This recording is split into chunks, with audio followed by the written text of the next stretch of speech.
Ah, it's on. Team Mango Peach, Team Cool Red. It is part one of the finale, 7:30 here on SABC3. Who's gonna take it? You're gonna have to watch and see. But now, back to the kitchen with something really awesome. We know that the African continent is rich with vibrance of color and flavor, yes, and with all the vibrance that this African continent has to offer, local is always lekker. A great example has to be the legendary Frikkadel. We all love a Frikkadel, and today we're making a hearty meal that the whole family will love. Fish Frikkadels and roasted butternut mash, and making it with us is Auntie, our trusted kitchen auntie, Nicole Snelling. Hello. Good morning. How are you? I'm good. How are you? Good. Are you hungry? Very. Thank you so much for asking. I thought you wouldn't ask. Let's get straight into it. What is the story here? Okay, so Frikkadels is a very traditional thing. So Yeah. it's usually in a round ball, but I made these a little bit flatter just to add a little bit more crispier edges on the skin of it. Yeah. What's the origin, by the way, the Frikkadel?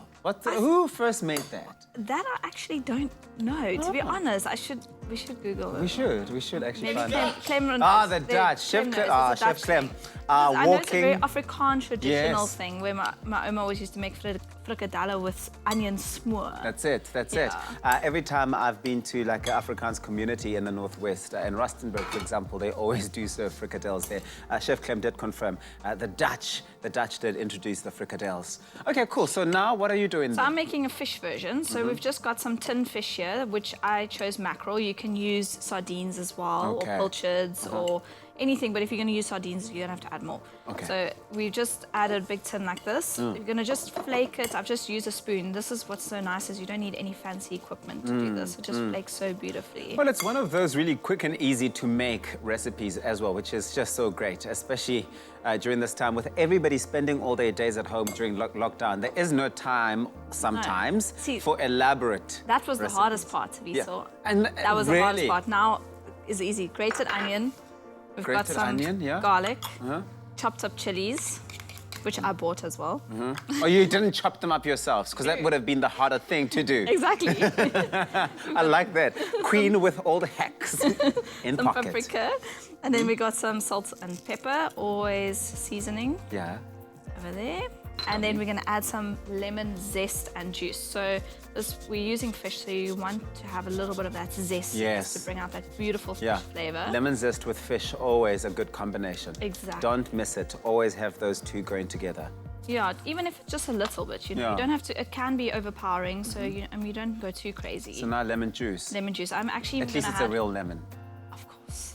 But we know couldn't you and buy the those. shortcuts No, sometimes. I don't take shortcuts when it comes to lemon juice ever, except love on a it. pancake. I really love the bought lemon juice for a pancake. Oh, yes, Yeah. yes. So you're going to mix this all together. So when I did this recipe this morning, I found that it wasn't holding nicely together. So if you do have trouble with your fish holding nicely together like I did, then you just add a little bit of flour. Okay. So that's how So I that- saved what does it. the flour do? Does it help bind it together? Yes. Is that what it does? It helps bind it together, and especially in your pan. So we're going to add some of our beautiful butter oil. I love it. We're going to add that in our pan to sear our fish cakes off with. Obviously, we're using the butter because there are many vitamins and minerals that come out of the tinned fish, for example. But adding that butter means that it all comes together in a nice, creamy texture. Yeah, and it also gives it a beautiful color, beautiful browning color. That's what you get from your butter as well. And it's a sunflower oil and butter blend, so the recipe is going to deliver on richness and the Yes. taste of butter all at the same time, which Yeah, we which love. is perfect for frying, which we're going to do with Yeah. these ones. So as you can see, the flour helps it hold together, so I can even move it around without it Oh, falling wow, apart. yes. The risk with this recipe actually would be if you didn't have those steps with the butter and the flour, is that it would fall apart quite Yeah, easily. you would struggle to turn them Yeah. unless you really work your fish. Yeah. So like I said, depending on what fish you use, if you see that it is not holding together, like if you can do this, it should be okay. But if you're going to do this and your whole little frikadelle is going to come apart, Yeah. then no. Then add a little bit of flour. Don't Then- do it too crazy. We also make some mash. Yes. That's the whole thing with this recipe. The I mash- love mashed anything. So have you had mashed butternut? No, I've never. That's what I was about to get to say I love mashed anything, but butternut, I've never heard So of I've that. just roasted it off again with some butter oil, and then again salt and pepper.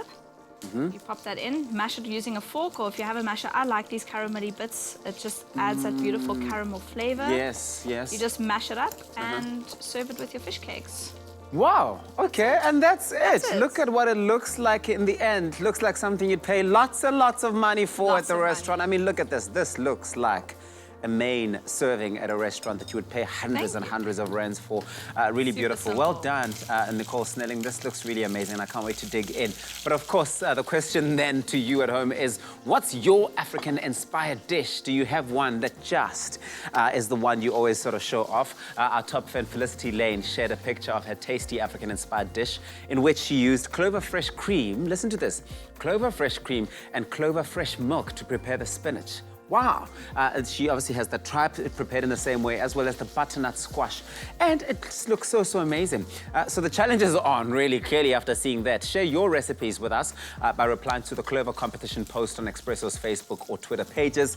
By posting a picture of your recipe creation, use the hashtag #LoveClover and tell us which Clover product you used to create your dish. There are many Clover products out there for you to tap into, and each one of them really delivers such magic when brought into the kitchen. You stand the chance of winning a Clover Love Pack hamper, and we'll be making that particular winning recipe right here on the show, which is so much fun and so much excitement. Of course, the competition will run till the 29th of May. There isn't much time left, so get cooking, please, and enter. T's and C's apply. You can find them on our website. It's expressoshow.com. Nicole, you're a rock star. Thank you so much for this. Smells amazing. You're a rock star. Clover Fresh Milk is the #1 milk brand in SA, made with love by Clover.